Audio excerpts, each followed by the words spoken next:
Hey everyone, Peter Zeihan here, coming to you from the top of Silver Hills. I'm going to give you the quick run of the land before the wind gets too strong. You've got Silver Hills Ridge there, Lost Wilderness behind it, Hoosier Ridge, 10-mile range near Breckenridge, the Mosquito Range. Down here, we've got South Park, the old interglacial. That is Fair Play, best burritos in the state. I don't know why some asshat who works at the brewery keeps trying to take it off the menu. And then the Southern Front Range, which Southern Front Range really doesn't have all that many really tall points except for this guy, which of course is the mighty Pikes Peak. Okay, now I'm going to move over here to a shelter so I can talk to you out of the wind about aliens.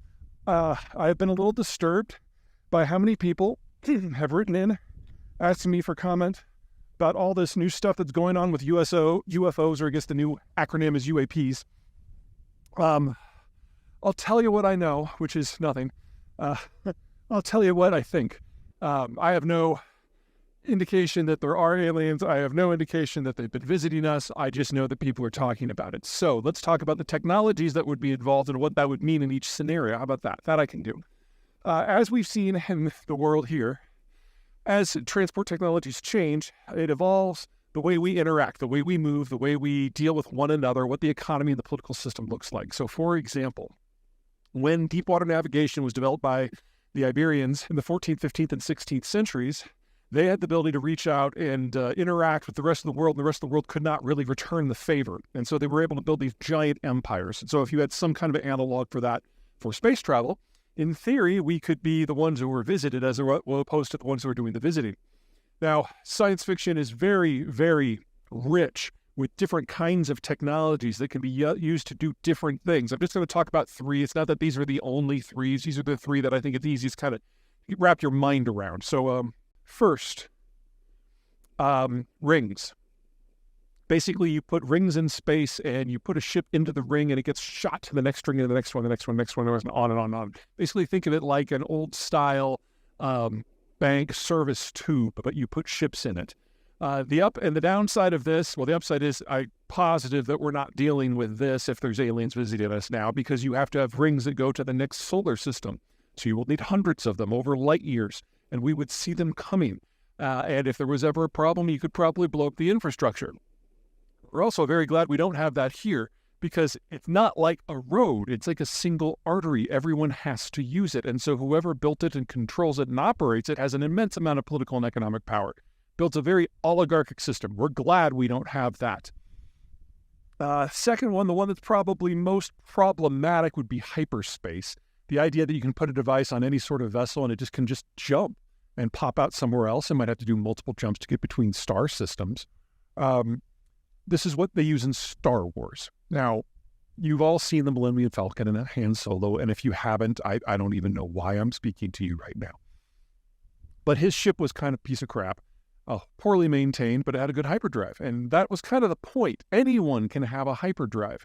So Star Wars, the political system, flips back and forth between periods of centralization where they try to control everything, and then it all spins apart because they can't, because of the technology. Because anyone can, in their family space sedan, can go to a different star system. If this is what is visiting us, we're going to have some problems, because it's either going to be something like the Empire, where it can be an invasion that can bring literally millions, if not billions, of troops, or it's going to be dozens of warlords and hundreds of carpetbaggers who can just get a small cargo ship and pop over here and exploit us.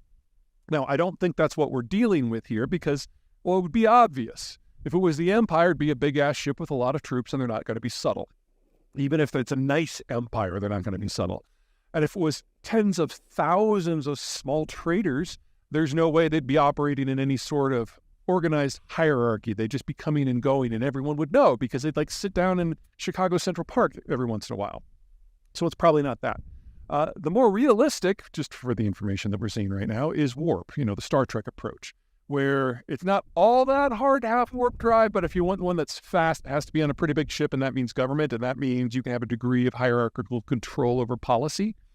And if you've got things zipping in and out that we can't really see, the idea that that would be stealth to some degree makes a lot of sense. So of those three technological pathways, I'd say warp is the one that we're dealing with right now, if it is indeed happening, and that's probably the best.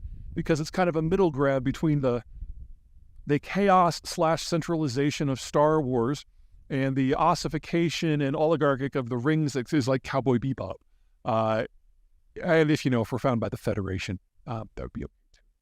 Anyway, I hope you enjoyed this little diversion. I honestly have not seen any of the information that is circulating out there about whether or not anything is actually going down with UAPs. So take this for what it is and just a little bit of fun. All right, that's it. Bye.